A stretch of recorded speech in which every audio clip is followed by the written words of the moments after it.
Happy lunch hour, guys. All right, so I got a question for you.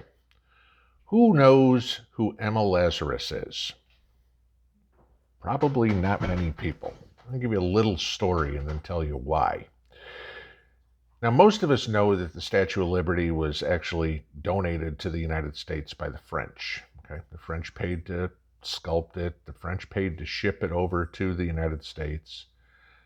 But the French didn't pay to construct it, to put it all together once it got here. And it was shipped over in pieces. Okay.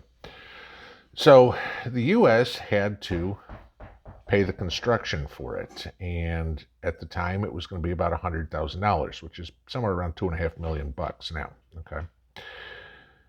So in order to get it done, what people did was they did fundraisers and auctions and things like that. Emma Lazarus was a poet, and she was asked to write the poem that now sits on the bottom of the Statue of Liberty. But it wasn't to do that. She was just asked to write a poem that could be auctioned off. And she wrote a poem called The Colossus. Okay. She had to be talked into doing it, but eventually she did. And her poem, The Lazarus, includes the words, "Give us your tired, your poor, your huddled masses yearning to be free." Emma never saw the plaque that was put on the Statue of Liberty, okay, with her poem on it. She died after the poem itself was auctioned off. And it was about 15 years later that a friend of hers actually had a plaque made and donated it to the Statue of Liberty Foundation, or whatever it was called back then, and they put the plaque up. A lot of people think that the U.S. government came up with those words. Okay, even politicians, because they have a lovely tendency to quote it when talking about immigration. Oh, give us your tired, your poor, your huddled masses yearning to be free. That's always been a bedrock of the United States. The United States had nothing to do with this. This was written by a poet, okay, and was not for the country. It was to raise money to put the Statue of Liberty up. Fast forward 140 years, because this was all in the 1880s. You need to add a line to it. Give us your tired, your poor, your criminals yearning to be free. Okay. Everybody knows who Nicolas Maduro is, right? The dictator that runs Venezuela.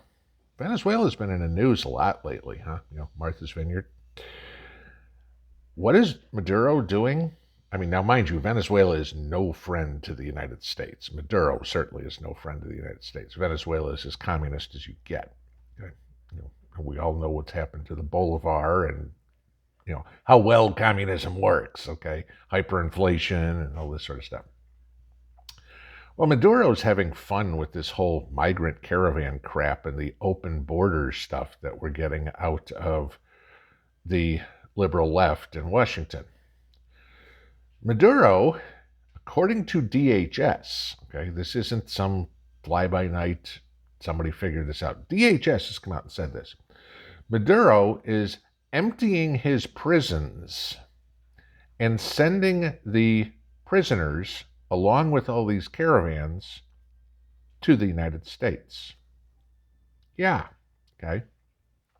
So all those Venezuelans that DeSantis flew up to Martha's Vineyard the other day, we don't know if they're felons, I guess, if you will.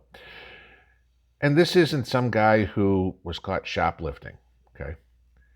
Maduro is freeing inmates who've been convicted of murder, rape, extortion. Gee, might want to send them to Chicago instead of Martha's Vineyard. The safety law, they can go back to what they were doing down in Venezuela. And hey, they don't even have to bother to be arrested. Well, oh, you murdered somebody? Was it first degree or second degree? Second. Cool. Hey, you know what? Have a nice day. We'll see you later. Okay. This is what's going on. These are the people that are coming across the border. Not all of them, okay? I'm not going to be one of these to say that every single one that's coming across the border is a murderer, a rapist, an extortionist. I'm not saying that, okay? But it doesn't matter. If there's one, that is one too many. You know, you look at the Kate Steinle case in San Francisco years and years and years ago. Okay, I mean, it was 5, 6, 7 years ago or whatever. She was murdered by an immigrant who, oh, I didn't know the gun was loaded. Yeah, right. Tell you what, you or me try to say that something. I didn't know the gun was loaded, and let's see what happens. Okay. But you know, if you're an illegal, hey, who cares? You know what? Oh, I mean, this is what we've got going on. Now, you think about, is this normal? Well, remember the Muriel boat lift in the 1980s when Fidel Castro in Cuba, communist, okay, did the same thing. Emptied out the prisons and started sending them to Miami. Okay. We put a stop to that one. This time we're not doing it. All right. According to DHS, we had, the United States, somewhere around 120,000 Venezuelans come into the United States in 2021, illegally. Okay. Customs and Border Patrol, anybody. We've apprehended about 5,000 of them. So that means out of 115,000 that are still roaming the countryside, could one or two of them be a prisoner, a convict, a felon? Probably. Okay.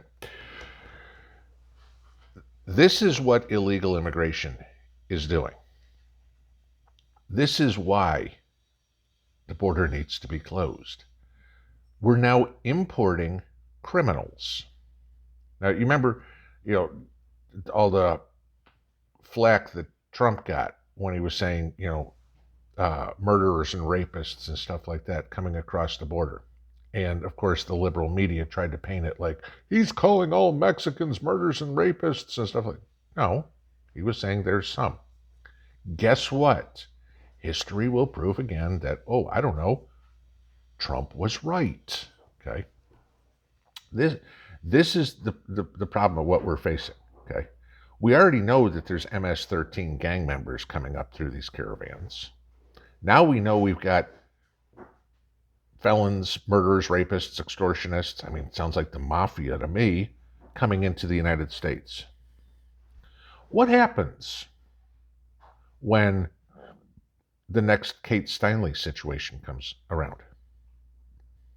That the next person is murdered, raped, whatever it would be, by some immigrant. We seem to be seeing stories in the news a few times a week about people that have been deported a few times, keep coming back. Yeah, this time we arrested them for murder. Trump wanted our best and brightest. Biden wants anybody. Give us your tired, your poor, your criminals, your huddled masses, yearning to be free. Hell, if I'm in prison and you're telling me I can be free, I don't have to pay for my crime. I don't have to do the time. And gee, I can go to the land of milk and honey where the money still has some value to it, and I can start all over. What better idea for a criminal to say, hey, you're going to let me out and give me the opportunity to go there? Where do I sign up? Welcome to democratic communism.